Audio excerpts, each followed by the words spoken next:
Human history is littered with the corpses of people who had stuff worth stealing.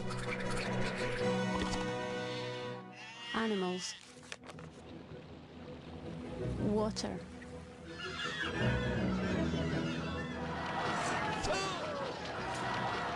Shiny things.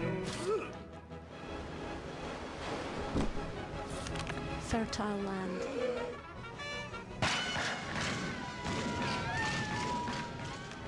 Spices.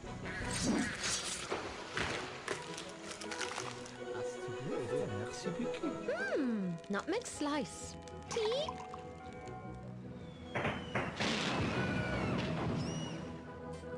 But when it came to stuff worth pinching, one continent had it all.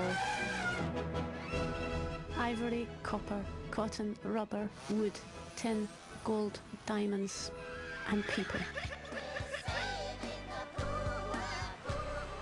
As cheap energy, slaves were unbeatable until a less troublesome energy source was discovered and a new era began.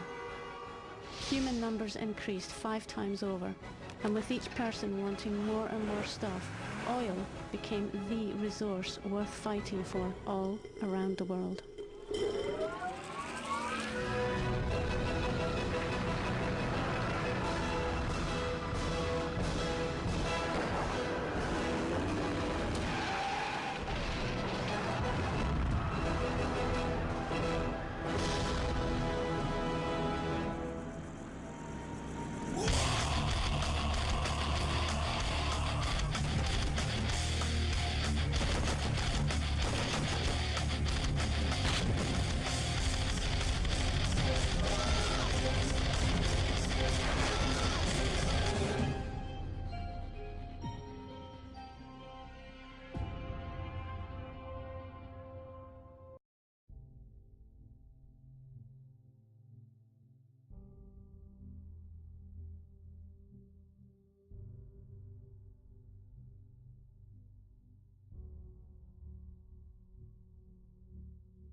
Merci, Monsieur le Président.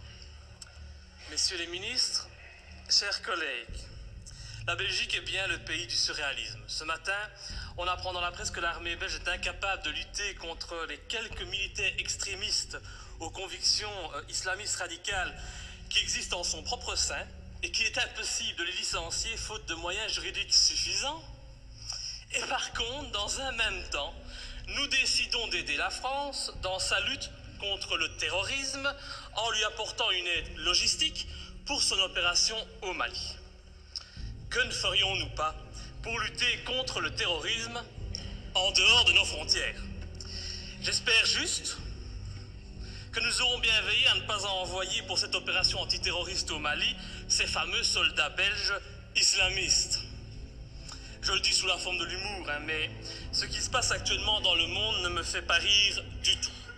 Ça ne me fait pas rire car sans aucun doute, les dirigeants de nos pays occidentaux sont en train de pendre les peuples pour des imbéciles avec l'aide et le soutien de la presse, qui n'est plus aujourd'hui qu'un organe de propagande des pouvoirs en place. Un peu partout dans le monde, les interventions militaires et les déstabilisations de régimes deviennent de plus en plus fréquentes. La guerre préventive est devenue la règle. Et aujourd'hui, au nom de la démocratie ou de la lutte contre le terrorisme, nos États s'octroient le droit de violer la souveraineté de pays indépendants et de renverser des dirigeants légitimes. Il y a eu l'Irak et l'Afghanistan, ces guerres du mensonge américain, sont venues par la suite la Tunisie, l'Égypte, la Libye, où, grâce à vos décisions, notre pays a participé en première ligne à des crimes contre l'humanité pour renverser à chaque fois, des régimes progressistes et modérés et pour les remplacer par des régimes islamistes dont, et c'est quand même bizarre, la première volonté fut d'imposer la charia. Il en est de même actuellement en Syrie, où la Belgique finance honteusement l'armement des rebelles islamistes qui tentent de renverser Bachar al-Assad. Ainsi, en pleine crise économique, alors que de plus en plus de Belges ont des difficultés pour se loger, se nourrir, se chauffer ou se soigner, soigner. Et oui, j'entends déjà le sale populiste que je suis. Eh bien, le ministre des Affaires étrangères, il a décidé d'offrir aux rebelles syriens 9 millions d'euros. Bien sûr, on est en train de nous faire croire que cet argent servira à des fins humanitaires, un mensonge de plus. Et comme vous le voyez, depuis des mois, notre pays ne fait que participer à la mise en place de régimes islamistes dans le nord de l'Afrique et au Moyen-Orient. Alors, quand on vient prétendre partir en guerre pour lutter contre le terrorisme au Mali, eh bien, j'ai bien envie de rire. C'est faux. Sous les apparences de bonnes actions, nous n'intervenons que pour défendre des intérêts financiers, dans une totale logique néocolonialiste. Il n'est véritablement pas cohérent de partir aider la France au Mali au nom de la lutte contre le terrorisme islamiste, lorsqu'au même moment, on soutient en Syrie le renversement de Bachar al-Assad par des rebelles islamistes qui souhaitent imposer la charia, comme c'est déjà le cas en Tunisie ou en Libye. Il faut vraiment arrêter de nous mentir et de prendre les gens pour des imbéciles. Le temps est au contraire venu pour dire la vérité.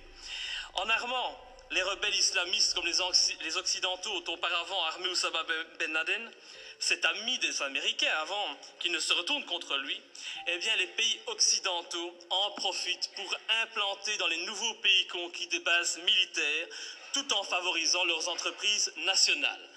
Tout est donc stratégique. En Irak, nos alliés américains ont mis la main sur les richesses pétrolières du pays.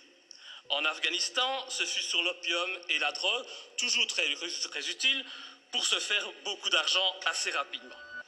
En Libye, en Tunisie, en Égypte ou encore en Syrie, le but fut et est encore actuellement de renverser les pouvoirs modérés pour les remplacer par des pouvoirs islamistes qui très rapidement deviendront gênants et que nous attaquerons sans vergogne sous prétexte de lutter à ce moment-là encore contre le terrorisme ou de protéger Israël. Et dont les prochaines cibles sont déjà connues. Dans quelques mois, je prends le pari que nos regards se tourneront vers l'Algérie et finalement vers l'Iran. Faire la guerre pour libérer des peuples d'un agresseur extérieur, c'est noble. Mais faire la guerre pour défendre les intérêts des États-Unis, faire la guerre pour défendre les intérêts de grosses sociétés comme Areva, faire la guerre pour mettre la main sur des mines d'or, ça n'a rien de noble. Et cela fait de nos pays des pays agresseurs et voyous. Personne n'ose parler, mais qu'à cela ne tienne, je ne me tairai pas. Et tant pis si ma lutte doit me faire passer pour un ennemi de ce système qui bafoue les droits de l'homme au nom des intérêts financiers, géostratégiques et néocolonialistes. Bafouer ce régime et le dénoncer, c'est un devoir et une fierté pour moi. Et sincèrement, et je m'excuse pour le vocabulaire populaire utilisé, j'emmerde tous les soi-disant bien-pensants, qu'ils soient de gauche, de droite ou du centre, qui sont aujourd'hui au basque de nos pouvoirs corrompus et qui se plairont à me tourner en ridicule. J'emmerde nos dirigeants qui jouent avec leurs bombes comme des gamins dans une cour de récréation. J'emmerde ceux qui prétendent être des démocrates alors qu'ils ne sont que des criminels de bas étage. Je n'ai pas beaucoup de respect non plus pour les journalistes qui ont le culot de faire passer les opposants pour des débiles mentaux alors qu'au fond ils savent très bien que ces opposants ont parfaitement raison. Je méprise enfin au plus haut point ceux qui se prennent pour les rois du monde et qui nous dictent leurs lois, car moi je suis du côté de la vérité, du côté de la justice, du côté de ces victimes innocentes du pognon à tout prix. Et c'est pour cette raison que j'ai décidé de m'opposer clairement à cette résolution qui envoie notre pays soutenir la France dans son opération néocolonialiste. Depuis le début de l'opération française, le mensonge est organisé. On nous dit que la France ne fait que répondre à l'appel au secours d'un président malien. On en oublierait presque que ce président n'a aucune légitimité et qu'il a été mis en place pour assurer la transition suite au coup d'État de mars 2012. Qui a soutenu ce coup d'État? Qui en est à la base? Pour qui travaille ce président de transition? Voilà le premier mensonge. Le président français François Hollande ose prétendre mener cette guerre pour lutter contre les djihadistes qui menacent, rendez-vous compte, le territoire français et européen. Mais quel vilain mensonge! En reprenant cet argument officiel, tout en profitant pour effrayer la population, en augmentant le niveau de la menace terroriste, en mettant en œuvre le plan Vigipirate, nos dirigeants et les médias font preuve d'un culot inimaginable. Comment peut-on oser sortir un tel argument alors que la France et la Belgique n'ont pas hésité à armer et soutenir les djihadistes en Libye et que ces mêmes pays continuent actuellement à soutenir ces djihadistes en Syrie?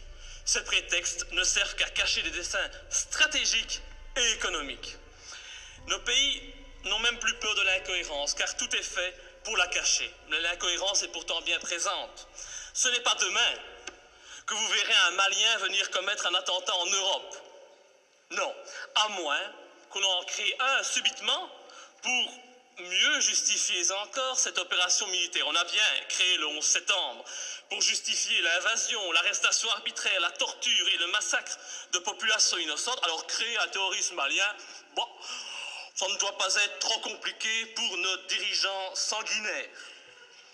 Un autre argument utilisé pour justifier ces derniers mois les opérations militaires, c'est la protection des droits de l'homme. Ah, cet argument est encore utilisé aujourd'hui pour justifier la guerre au Mali.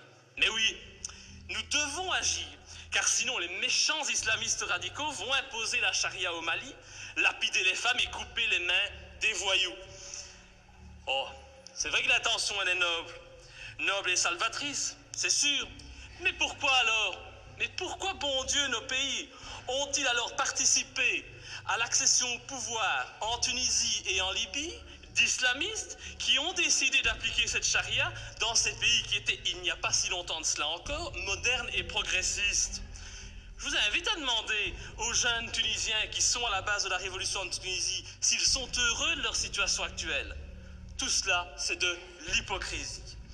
L'objectif de cette guerre au Mali est très clair. Et puisqu'on n'en parle pas, je vais en parler. L'objectif, c'est de lutter contre la Chine et permettre à notre allié américain de maintenir sa présence en Afrique et au Moyen-Orient. C'est cela qui guide ces opérations néocolonialistes. Et vous verrez, quand l'opération militaire sera terminée, la France conservera bien entendu des bases militaires au Mali. Ces bases serviront aussi aux Américains. Et en même temps, parce que ça se passe toujours comme ça, des sociétés occidentales mettront la main sur des contrats juteux qui priveront de nouveau les pays recolonisés de leurs richesses et de leurs matières premières. Alors, soyons bien clairs, les premiers bénéficiaires de cette opération militaire, ce seront les patrons et les actionnaires du géant français Areva, qui tentent depuis des années d'obtenir l'exploitation d'une mine d'uranium à Faléa, une commune de 17 000 habitants située à 350 km de Bamako. Et je ne sais pas pourquoi, mais mon petit doigt me dit qu'il ne faudra pas longtemps pour qu'Areva puisse enfin exploiter cette mine. Je sais pas, c'est une impression que j'ai. Il est donc hors de question que je participe à cette colonisation minière, cette colonisation des temps modernes.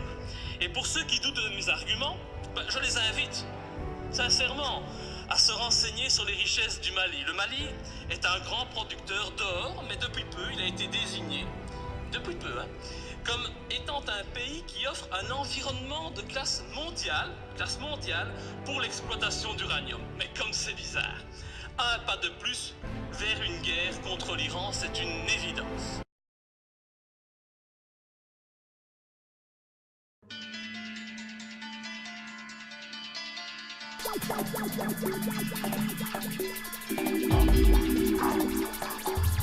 Debt is the weapon used to conquer and enslave societies, and interest is its prime ammunition. And as the majority walks around oblivious to this reality, the banks, in collusion with governments and corporations, continue to perfect and expand their tactics of economic warfare, spawning new bases, such as the World Bank and International Monetary Fund, while also inventing a new type of soldier, the birth of the economic hitman.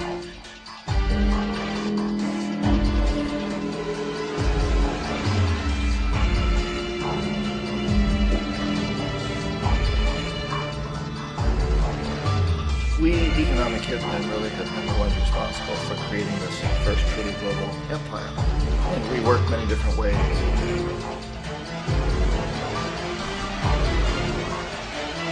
But perhaps the most common is that we will identify a country that has resources that corporations covet, like oil, and then arrange a huge loan to that country from development system organizations. But the money never actually goes to the country. Instead, it goes to our big corporations and build infrastructure organizations, power plants, industrial parks, ports, things that benefit a few rich people in addition to our corporations, but really don't help the majority of the people at all. However, those people, the whole country is left holding a huge debt, and such a big debt they can't repay it, and that's part of the plan, that they can't repay it.